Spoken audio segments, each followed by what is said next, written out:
Okay, we have learned the Coulomb's law. Now, with the help of Coulomb's law formula, we can solve several questions. Okay, so here I'm going to solve some questions.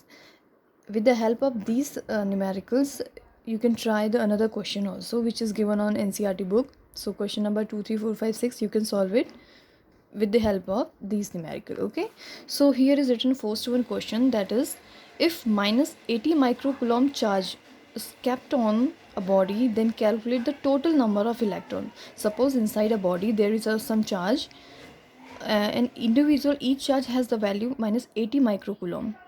Okay, so find out, the question is that you have to find out the total number of electron. So in this question, q is equals to minus 80 microcoulombs. So we know that micro value 80 into 10 raised to 1 micro is equals to 10 raised to 1 minus 6 coulomb. We have to find out the value of number of electron, that is n.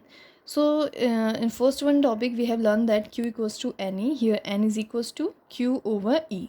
Q is given, the value of q is 80 into 10 raised to power minus 6 coulomb, and we know that the value of one electron is 1.6 into 10 raised to power minus 19.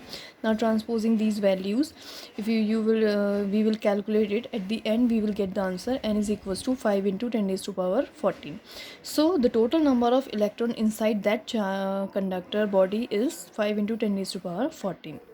Okay, now move on to the next one question, that is, if the force acting between two charges is F1, suppose two charges are there with and the force between them is F1, and if charges become double, अगर उनके charge को double कर दे and the distance reduce half, then calculate the new force. We have to find out the new force.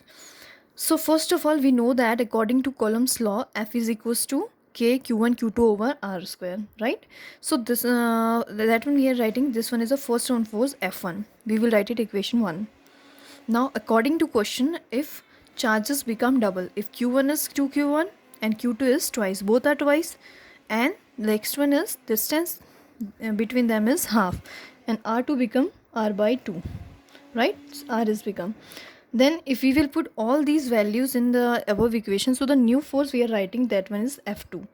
So what will it will become, F2 is equals to, k will be same, but in place of q1 we can write here 2q1, in place of q2 we can write here 2q2 over, in place of r we can write here excuse me, r by 2 whole square.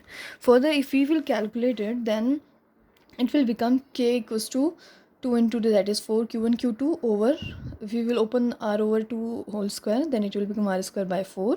Now that one is the mean extreme point, it go upstairs, then f2 will become 16k into q1 q2 over r square. So this one is the, that one, k q1 q2 over r square, it is equal to here f1. So the f2 will become 16 time of f1, right? Then that one numerical. Third one, what is the force between two small charges, charge pair having the charges 2 into 10 raised to power minus 7 coulomb and 3 into 10 raised to power 7 coulomb placed 30 centimeter apart in air? Means in this question we have given two charges. First one is q1, that is equal to 2 into 10 raised to power minus 7 coulomb, and this one is 3 into 10 raised to power minus 7 coulomb, and the distance between them is, that is 30 centimeter, right? So we can write here what is given to us, that is q1 equals to this one, q2 equals to that one, r is 30 centimeter, it is given in centimeter, so we will convert it into the, it's a standard unit, that is in meter, so we will divide it by 100, so it will become 0.3 meter. Then according to Coulomb's law, F equals to k q1 q2 over r square. We will put all these values in that one equation. We know that k equals to this one. Further, if we will calculate it, at the end we will get the answer 6 into 10 raised to power minus 3 Newton. So with the help of these numericals, you can solve the another question also, which is given on your NCERT book. So please try to solve all these questions. Okay, thank you.